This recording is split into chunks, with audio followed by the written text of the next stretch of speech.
Hey, everybody, welcome back. It's so great to have all of you tune us in and turn us on.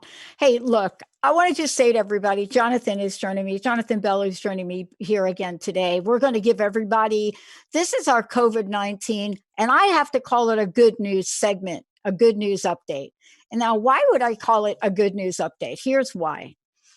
The other day when Jonathan was on, you heard us talk about the fact that he and folks, I guess, at his law firm, they are bringing information. He is on the forefront. How do I know that? Is because I got on Facebook, messaged him this morning, and we're going to tell you a little bit what I was messaging him. And he immediately reached out to help me, and more importantly, connected me with somebody else. So when I say that beyond being a fantastic attorney, representing labor law across the country, he and what his colleagues are doing, mostly him, I think, at this point, they are doing what Gina Rivera is doing for Business of One people, connecting and providing information. So I don't know what I don't know. And today, Jonathan, I know even less than I thought I knew. How are you? How are you doing?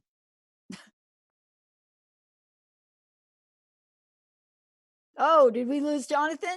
Sounds like we did. All right, we'll get him back. Yep. But let me continue while we get him back, and hopefully Olivia, I don't know what happened there. So I reached out to Jonathan this morning, Benny. I was like, I don't know what's going on. So here's what happened. So I built a relationship with my bank regionally, right? I have my own regional consultant person. Right. Because I did a bunch of interviews with the head of small businesses for my bank. And I've been working with them, and banks were not taking applications up until about 2 weeks ago. They just weren't. In order for you to file for anything, you either did it online and then the portal wasn't working, right, or you had your PPP application, you printed it, and then you had to find like a local place and then bring your stuff there. But when I was getting ready to do this, my bank called me and said, oh, wait a minute, you can go online. So I went online. So what didn't I know? And this is something that Gina talked about the other day a little bit, but we didn't get into it. So everybody is hearing the news that for the first time in our history, that our government is going to take care of contract freelancer, otherwise known as 1099 folks. That's what the big announcement was. That is the biggest misrepresentation of the truth that I have heard in a really long time. And what I mean by that is that, first of all, you're introducing people that were never eligible for something like unemployment for the first time. They are now in a place where they can, quote, apply. But then you apply. So the first thing that happens to you when you apply, you get rejected right out of the gate. That's number one. Then they send the company, me, the forms. So they say, we rejected your person. Do you want to make them standby? And I'm like, of course I want to make them standby. We don't want anybody like to disappear. So you make them standby. Then I find out this morning, because I'm talking to Jonathan, thank God for him, because I mean, I don't know how many potholes I'm stepping in, and I know people, Benny. Can you imagine what the rest of the self-employed Business of One people, independent people are going through? Yeah, so it's here unreal. It's unreal. Oh, it's unreal. It's crazy. So then I find out, ready for this one? This is the kicker. If you have to tell your people that they are potential, like the furlough, right, they can't volunteer and work for your company. You could get in trouble. So you either got to fire them or reduce them to part-time. Yeah. So that's why we got Jonathan back. because this is new information. And man, I'll tell you, I don't know how he's got time to shower. Jonathan, welcome back. Dr. Pat, sorry about that. My power went out for some strange reason. So we I know. rushed to get it back on, and here we are. How are Yeah. you doing? Well, we may lose you again, but I got to kick it back to you if you can hear me. We don't know what we don't know. I'm finding stuff out today, and I am shocked. I don't even know what to advise my people. Yeah, so just going over some issues that we spoke about in the past. Yeah. I get that a lot. Some people, the employees want to continue to work for their employer because they like their employer, they're treated well, and the employer sometimes is not in a position now, given the economy, to keep them on. They're saying, listen, I'll file for unemployment, but don't worry about it. I'll continue to work for you. I'll work from home. I'll volunteer. Yeah. I'm sure that's going to happen a lot.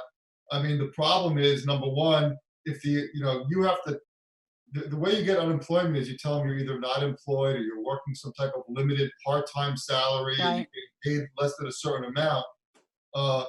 But the bigger problem is that when you work and you provide value to your employer, all the labor laws require the employer to pay the employee. So there could be an agreement. It's almost like minimum wage. Let's say you have minimum wage, and an employee comes to you and says, listen, I understand you can't afford to pay minimum wage, but don't worry about it. I'll work for less.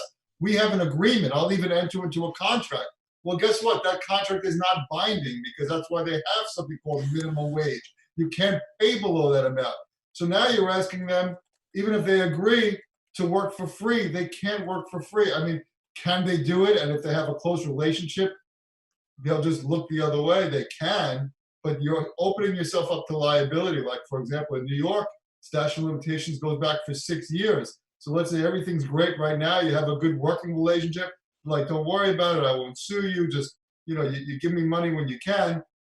3 years goes down the road, and now the employee doesn't like the employer that much, or they feel like they've been taken advantage of. Now the employer has to worry about a lawsuit of paying not only the back wages, but double damages, attorney's fees. You get it to a very expensive process. So, beware if you're working out arrangements, having people work for less than minimum wage or no wage at all, or if you're having the, quote unquote interns come in, right? Because that's a big thing with the interns. The days of, hey, Sally, go get me some coffee, those days are over. Like, you can't do that. And the whole definition of the reason why, in the correct situation, you don't have to pay an intern is they're there for the educational experience. They can't add the employer value. If the employer is the one getting value, they have to be paid minimum wage. So I recommend my clients who want an intern, listen, great you want an intern, but do me a favor, if you can, just pay them minimum wage. This way you're avoiding even the potential that they're going to come back for a lawsuit. Yeah. In our cases, we've always employed interns because we've had relationships with the school. And, they don't come in as serious audio producers, right? Sure. They come in barely even knowing what an operation like ours is, and they actually learn from us, but they have to be evaluated. There's a form that you fill out. They will get no credits if they don't success. I mean, it's like a course. Sure. It's like they have to take a course. And that's the way it should be. That's the correct way. The intern has to leave with the knowledge and experience, but the employer is not supposed to really gain anything from it. Now there's the law and there's reality. Of course, the employer is going to, hey, do me a favor, run down it. But the intern normally appreciates it because they make connections that when their internship is over, whether it be with you or somebody else, they might be able to work. So oftentimes they don't do anything about it. We've all heard of those lawsuits. I think where we are is, and this is me now, and I'm going to not talk to you as you're an attorney, right? I'm going to say some things in the reality of what's going on in the world. And you're going to reply back because you are an attorney. But the reality is that people don't have access to somebody like you. And as a matter of fact, they're not even thinking about, am I going to get sued? They're thinking about, I got Mary, Bobby, Joey here that I want to be part of my team when this is over. They want to be part of our team. What are we going to do to make that work? And I'm going to tell you that from my experience, without naming any names, my friends and colleagues are doing what they can to keep that stability. So here's why, for two reasons. One, when all is said and done, the worst crisis to the economy of our country is going to be all the people filing for bankruptcy, all the employees that really are not going to have any jobs to come back to. I had a friend of mine that got changed from standby, status change from standby to, you know what, you're fired, because in the scheme of things, we figured out how to do this without you. And, the reality is that people are finding ways to make it work, whether it violates labor law or not. And I think that's the situation that's been created here. How do we address that when people are simply trying to survive here, Jonathan? It's tough. If you asked me this a month or 2 months ago, before this whole pandemic, people, businesses were surviving and doing well, and Yeah. and a lot of employers, they don't want to deal with the HR problems on their own, but they're not big enough to have their in-house attorneys or HR people, and they would essentially pay a lawyer like me a consulting fee. Yep. Essentially, what I would do is I would go over their handbooks, I would go over their employee contracts, I would consult with them as to how to properly hire and fire. I'd help them with these ADA accessibility lawsuits. If you're a place of public accommodation, being wheelchair accessible, also your website, making your website. So they would come to me. We would put together some type of package for them, and then I was there to make sure that they wouldn't get sued, and if they did, they have a very strong defense. That's what my company does, and we still do that. Okay, that's a big part of how I make my living. Is if you come to me now, you're going to be paying a fraction of the amount that you'd have to owe me in the future if you're being sued because you're doing so many things wrong. Yeah. Classification, independent contractor versus employee, all this kind of stuff they come to me for, and that's what I would do. Now, I've transitioned because of what's going on, and I said on your show before, I'm giving out free advice on how to deal with this situation. And I'm giving out free advice, like I said, because it's just the right thing to do. I'm not going to sit there and when a company is struggling to keep on employees and barely staying afloat, and then I'm going to say, okay, by the way, I'm going to charge you for my service. No, I'm not going to do that. I'm going to help you. And most of the calls have been 15 to 20 minutes. And I'm getting a lot of Amazon gift cards because people feel like they want to do the right thing by me. So I've been doing that. And the consulting with someone like me is ongoing because of the fact that the laws are always changing. Like me and you have had private conversations about PPP and everything else. So I'm here as a resource. I find it interesting. I'm staying up on the law, and because people know that when anybody hears anything, it seems to funnel through me. So they're helping me find some things, and we're getting through it. I think I even told you this morning, I'm one of the lucky few people that were approved for the PP. I didn't expect it. I heard yesterday the money was running out. Today it was verified. The money's gone. I woke up this morning saying, okay, we all thought we were going to get it. No one really thought we were at risk not to. It was almost like a promise. Yeah, it was a promise. And then I was surprised when I woke up and I saw an email from Chase at 3 a.m. saying, congratulations, you are approved. I consider myself very lucky. There was no rhyme or reason other than the fact that I happened to have a friend who worked in the bank. He was probably looking out for a little bit, and maybe he pushed it along, maybe he did. I don't know the answer as to why I got it and most people didn't. But what I hope is that the people who did apply, that the government will come through on the promise. It's very important. It's important for the businesses. It's important for the unemployment numbers. Everyone has to stay home pretty much, so you're kind of helping us bridge that gap. They see the importance of it, but now they got to get to the table and work out the kinks. This is not the time to play partisan politics. You can't have the Republicans say, well, the Democrats are holding it up without showing the true story of, the Democrats are holding it up because people aren't having equal access. It's only the people who, like me, I happen to have a relationship with somebody at the bank that got it, versus your everyday mom and pop pizza store on the corner who's dying to survive and they can't get access to it. That's not fair. So I agree that they got to kind of work out the kinks and get this for everybody. You know, what you're pointing out to is really significant. So let's play this through for a minute, because you're right. So somebody sitting in Washington somehow thinks in their formula that, and I've been tweeting them, and I've said, you people need to go online and try to file this for yourself. You need to go online and try to answer that question that says, you know, are you an owner or are you I mean, it's a ridiculous question. If you answer yes, then you got to fill out the information again. Then it sounds like you're not really owning your company, that somebody else is owning it. So second time around, I said, no, I'm the one. That's it. Then you get to a box that says, oh, are you an owner or are you something? And you have to check both boxes. And this is me. Mom and pop, number one, your accountant is not available to help you right now. Accountants are trying to get taxes done. They are affected by COVID-19. My accountant was down to 2 people, right? So here we are.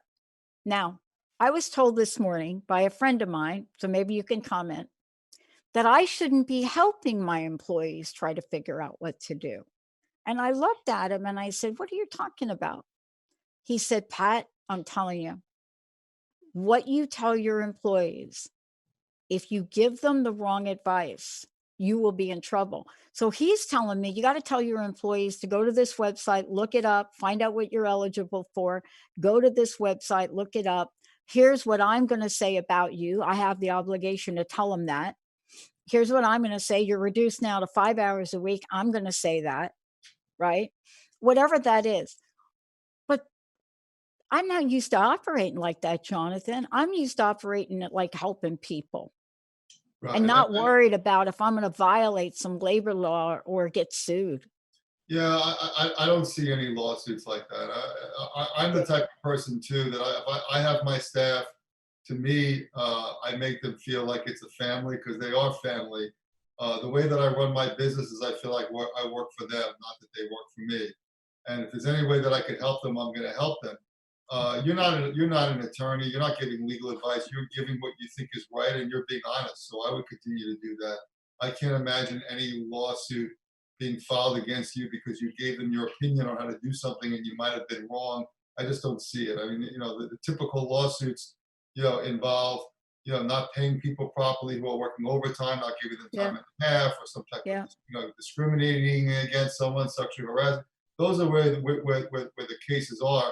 And what the employees who have to be more concerned are the ones who are, when an employee comes back and said, listen, I tested positive for COVID-19, you got to do the right things in the law in those situations as far as the paid sick leave. You can't just turn around and fire them, unless if you're firing everybody because your business is closing, then you can fire them. So it's still an important time in certain issues to be contacting a labor attorney.